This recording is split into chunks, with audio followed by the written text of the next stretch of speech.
So the first thing I did was introducing myself to my client. Test cranial nerve olfactory.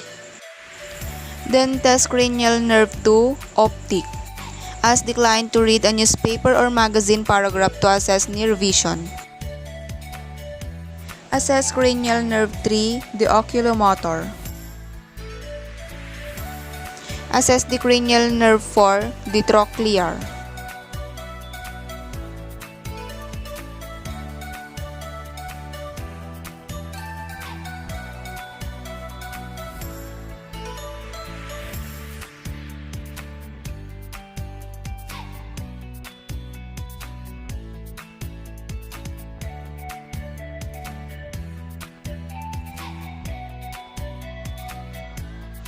Assess cranial nerve 5, the trigeminal.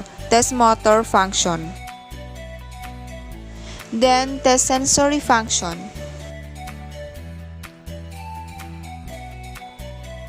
Test cranial nerve 7, the facial. Test motor function as declined to smile, frown and wrinkle forehead, shown teeth, puff out cheeks, pursed lips, raise eyebrows, and close eyes tightly against resistance.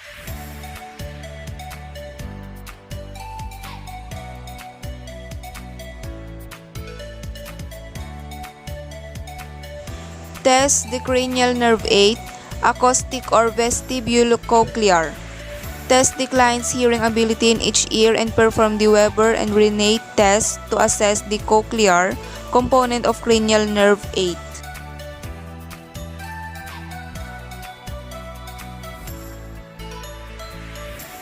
Test the cranial nerve 9 or the glossopharyngeal and test the cranial nerve 10 or the vagus. Test motor function. Ask the client to open mouth wide and say ah while you use a tongue depressor on the client's tongue. Check the client's ability to swallow by giving the client a drink of water. Test the cranial nerve 11 or the spinal accessory. Then ask the client to turn the head against resistance. And lastly, test the cranial nerve 12 or the hypoglossal.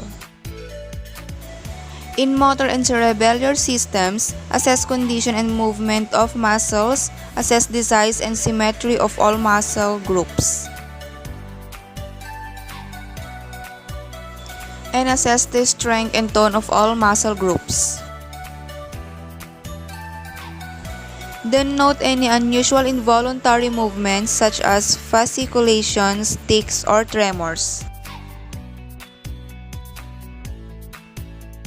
Next, evaluate gait and balance. And ask the client to walk in heel-to-toe fashion, next on the heels, then on the toes.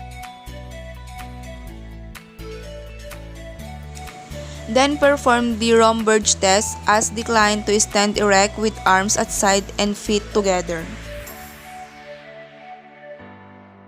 Now ask the client to stand on one foot and to bend the knee of the leg the client is standing on. Assess coordination. Ask the client to extend and hold arms out to the side with eyes open. Then assess rapid alternating movements. Next, ask the client to put the palms of both hands down on both legs. Then turn the palms up, then turn the palms down again. Perform the heel-toe shin test. Assess light touch, pain and temperature sensations. Use a wisp of cotton to touch the client. Then, to test pain sensation, use the blunt and sharp ends of a safety pin or paper clip. Test vibratory sensation. Strike a low-pitched tuning fork on the heel of your hand and hold the base on the distal radius. Forefingertip, medial malleolus, and last, the tip of the great toe.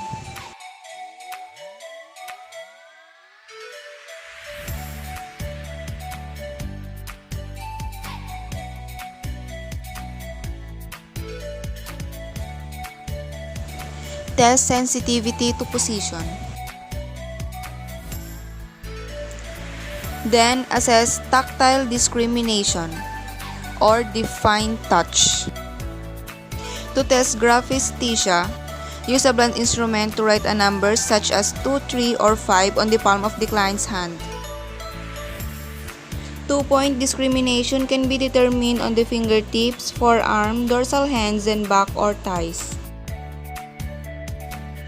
Next, test deep tendon reflexes. Then test biceps reflex.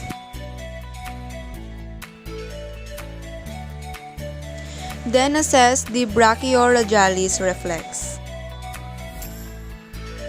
And lastly, test triceps reflex. Assess the patellar reflex.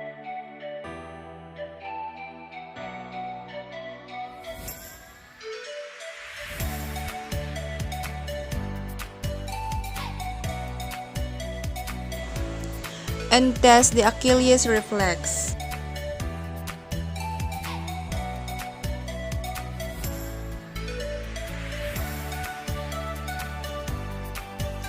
Test ankle clonus when the other reflexes tested have been hyperactive.